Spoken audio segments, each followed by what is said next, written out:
If you'd put $10,000 into Warren Buffett's company the year he took over and then done absolutely nothing, you would have $550 million. Not 550,000. 550 million.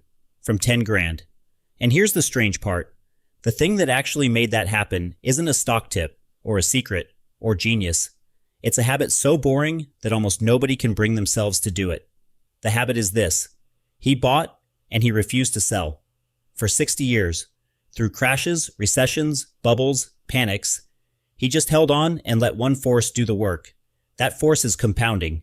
And once you see how it actually behaves, Buffett's whole fortune stops looking like magic and starts looking like patience. 19.9% a year. That's the engine. It sounds modest. It's not double, not triple, just a good return repeated for a very long time. But repeated long enough, a good return does something that breaks your intuition. Compounding just means you earn returns on your returns. Put in $100, gain 20%, you have 120.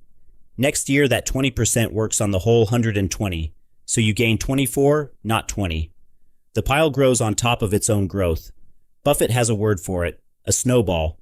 Roll it down a hill, and at first it's tiny, picking up almost nothing. But every turn adds to a bigger and bigger ball, until near the bottom it's enormous. His actual quote, "The trick is to have a very long hill," which means starting very young or living to be very old. And that word, long, is the whole secret. Because here's what the snowball looks like when you actually chart it. Look at that curve again. For the first 30 years, it's almost flat. Then it explodes. And that leads to the single most shocking fact about the richest investor alive.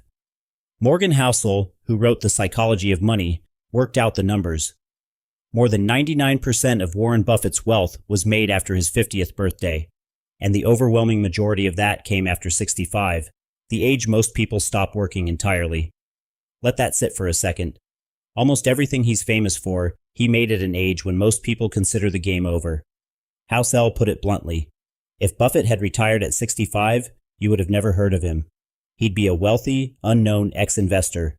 Everything that made him a legend, the tens of billions, happened in the years he was supposedly too old to matter.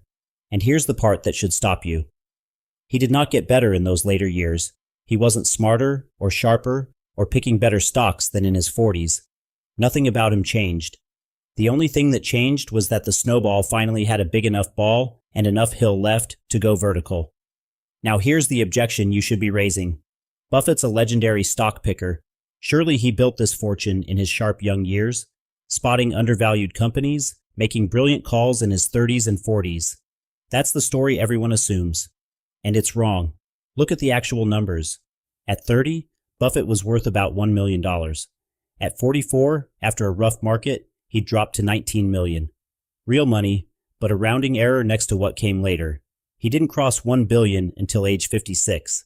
So the young genius years, the brilliant stock picks everyone talks about, produced a tiny fraction of his wealth.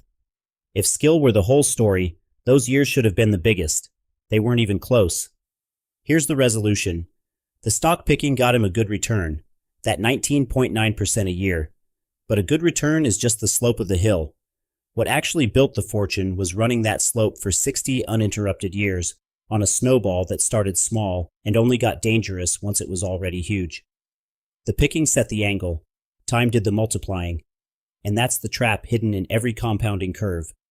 The rewards are backloaded so heavily that the early years feel like failure, which is exactly why most people give up long before the hill pays off.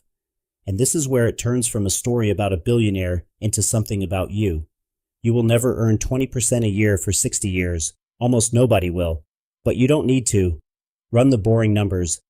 $10,000 at the plain stock market average of about 10% a year left completely alone for 50 years becomes over $1.1 million. Same shape, same flat start, same vertical finish. The only ingredients are an ordinary return and time you refuse to interrupt. Buffett's genius bought him a steeper hill, but the hill itself is available to anyone who can do the one boring thing and not touch it. $10,000, $550 million. One boring habit. He didn't sell, and he let a very long hill do the impossible-looking math. He said it himself. Someone's sitting in the shade today because someone planted a tree a long time ago. The hard part was never the planting. It was the waiting.